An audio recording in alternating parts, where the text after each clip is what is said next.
Another Wednesday, another Dev Diary, and today we look at the third of the three Nordics. Well, four if you count Denmark. Norway is on today's list, so let's see how they've hurt my boy Norway, because they've done a number on Norway. First off, it is Paradox's habit of taking a country that has pretty much nothing going on and just completely ruining it, forcing you to use the focus tree to build it back up, and Norway is no exception, so let's take a look.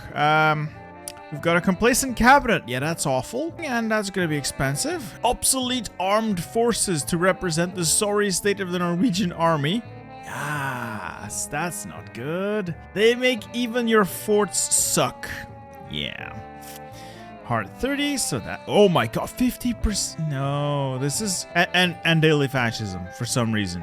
I don't know. Norway wasn't even that fascist as far as I can remember. They never got a single seat in government. It doesn't matter, doesn't matter. In short, they've done a number on Norway. I have a Norwegian friend, and he's very passionate about this. Let's see just what the tree brings, at least, because maybe there is salvation there. So looking at the political branch for historical Norway. Again, this is historical Norway. There are alt history paths that you will see blacked out in all these pictures.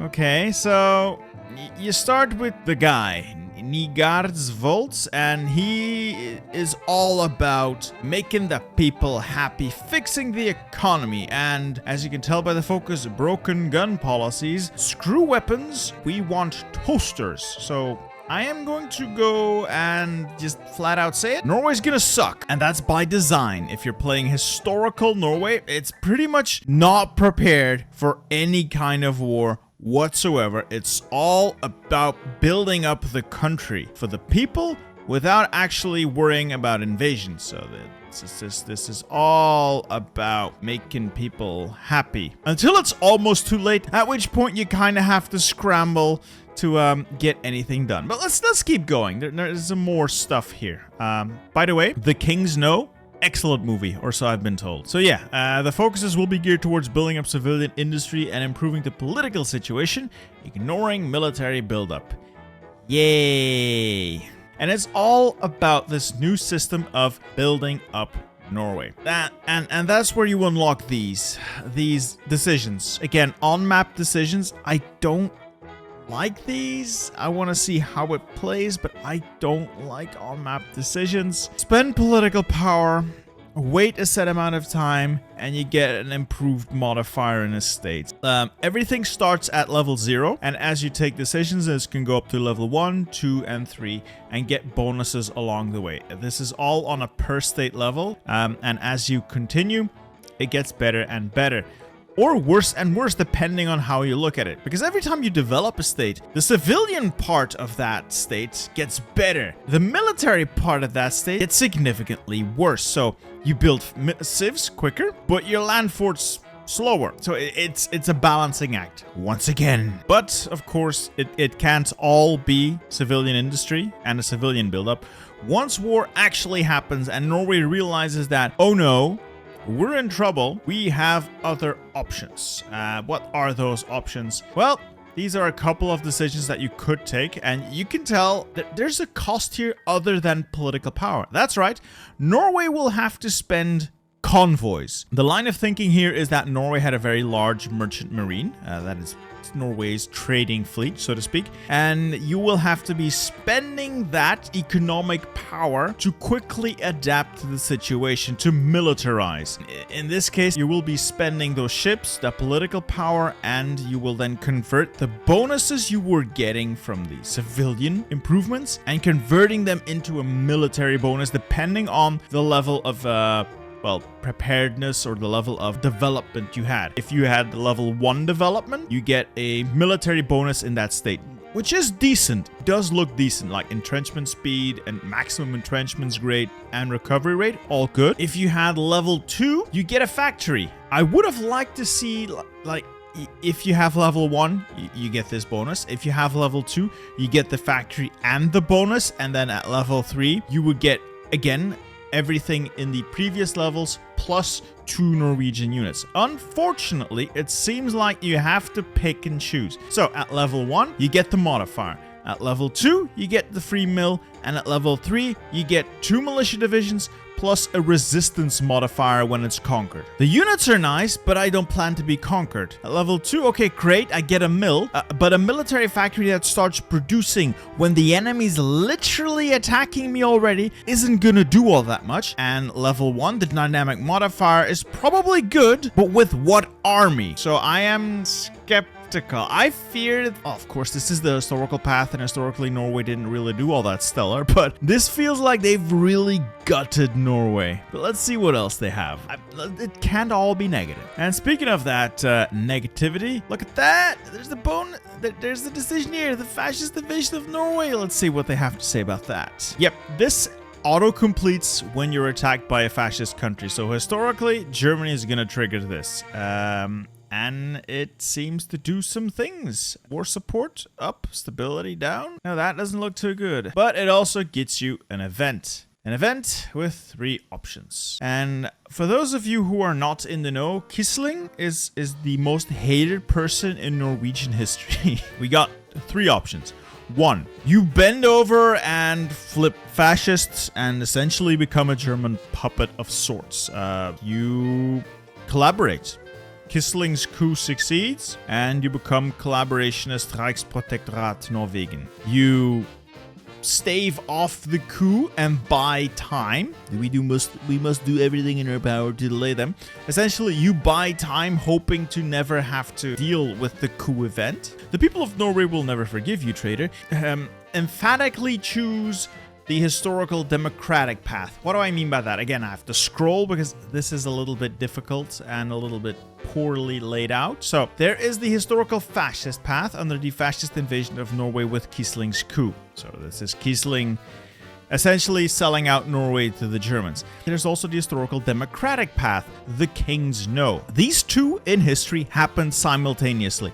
So you have Quisling on the one hand going to the Germans saying, look, I can set up a puppet government for you here. I can be your big man in Norway. And that is essentially this tree. This is most of the fascist path, historical fascist path for the puppet Norway or the Axis Norway. And then the King's No is essentially the historical path for the democratic faction. Essentially, Quisling does his thing, sells out to the Germans, and he needs the king's consent because Norway was and is a monarchy. King is the head of government, but more symbolically, he needs the king to stay and give his regime legitimacy. The king says, screw that, no, and he fucks right off with the government in exile and as many armed men as they can carry and all the gold that Norway could carry out, and they fuck right off and head to England. That is what this tree is. This is essentially your government in exile. This is, I want to be a German puppet and see if I can have some fun doing it and get out from underneath the boot somehow. This does look like the very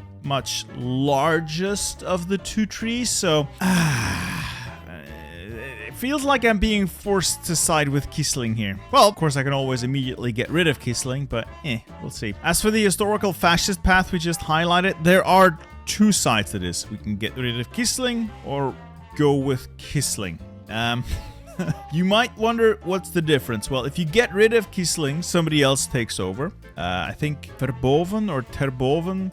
A German administrator takes over. It's much more closely tied to Germany, as you can tell with the military collaboration, the fascist industrial investments. Essentially, on the left-hand side here, you get rid of all, well, as many Norwegian aspects as possible, and you tie in very closely with Germany. You essentially become the Reichsprotektorat. On the right side, you have Quisling's regime, which is more trying to be fascist, but also independent. So you want to steer your own course alongside Germany without really becoming the puppet. And that is probably the interesting path here, even if Quisling's really not all that liked. What is interesting here, down here, there is an option to bring back Quisling at the end or near the end of the puppetry. So I want more information on on this, but we will need to see what all these focuses do to figure out what the optimum path is. But I like some of the things I see down here. Claims on Ireland, claims on Scotland, old Finland, claims on Denmark. It does look like historical AI focuses will go to the left, and the player is probably better off going to the right because of the probably war goals here. And it looks like at least you get some Viking RP in, because this is giving me a lot of Viking vibes. All that Quislinging is not going to be healthy for Norway. Look at the negative stuff this gives you. Oh man, no, this is not good. Oh yeah, so it's Josef ter Boven who actually takes over if you do get rid of Quisling.